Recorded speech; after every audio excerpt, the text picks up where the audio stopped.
some exciting news from the Diamond. Our Jack Curry was the first to report that the Yankees were acquiring left-handed reliever Aroldis Chapman.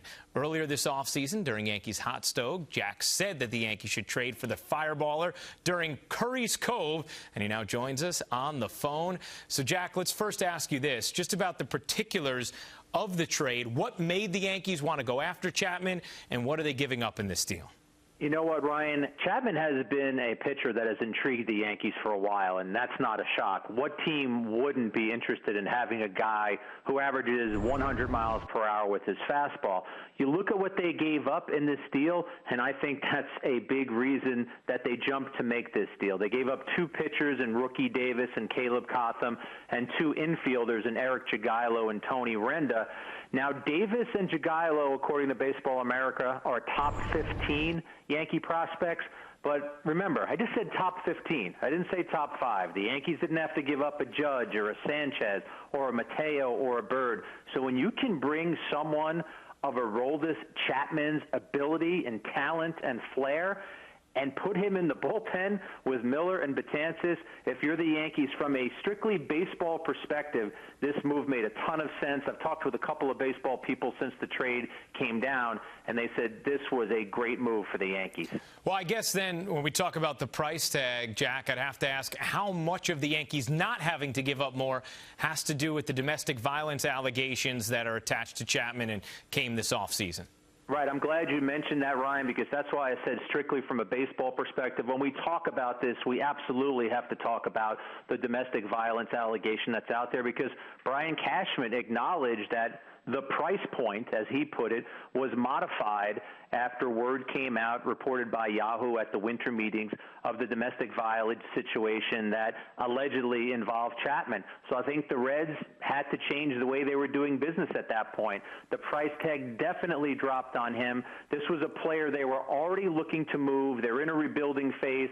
A closer as good as Chapman doesn't do a rebuilding team any good. He needs to be on a team that can win and a team that is successful.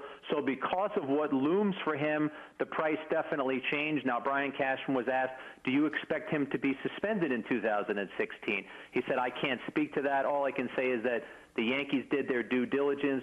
We will deal with whatever comes down the line with him, but we went ahead and made the transaction, and whatever results come out from MLB's investigation, the Yankees are ready to deal with it. Well, so now the other question becomes, will they have a big three, the Yankees that is, at the back of their bullpen? We know Andrew Miller has been mentioned in different trade rumors throughout the offseason. So the question is, now with Chapman in the fold, does that make Miller somebody the Yankees look to deal, or do they keep this big three intact and have a very formidable back end of the bullpen, Jack?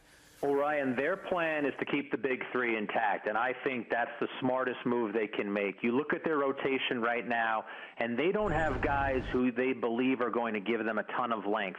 How do you conquer that? How do you counter that? You have a big three at the end of games in Betances, Miller, and Chapman. You keep those three guys together.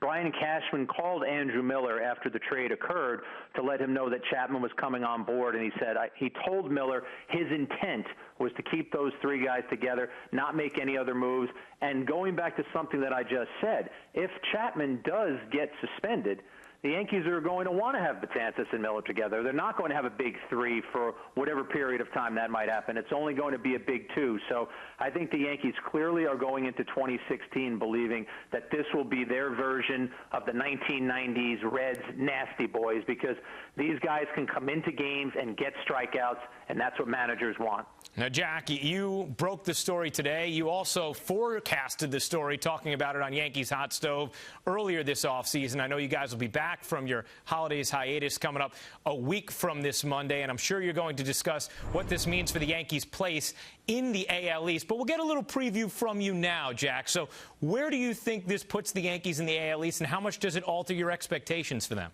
I tell you what, Ryan, they gave up four pieces that were probably not going to help them in 2016 for a major piece that should help them a lot in 2016.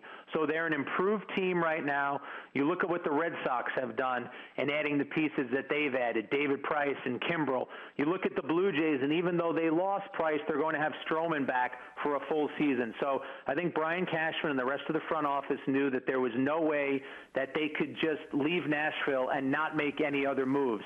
I think this is a quality move for them. You look at the Kansas City Royals the last 2 years, got to the World Series both years, in part because of a powerful bullpen. I think the Yankees are trying to use that same formula.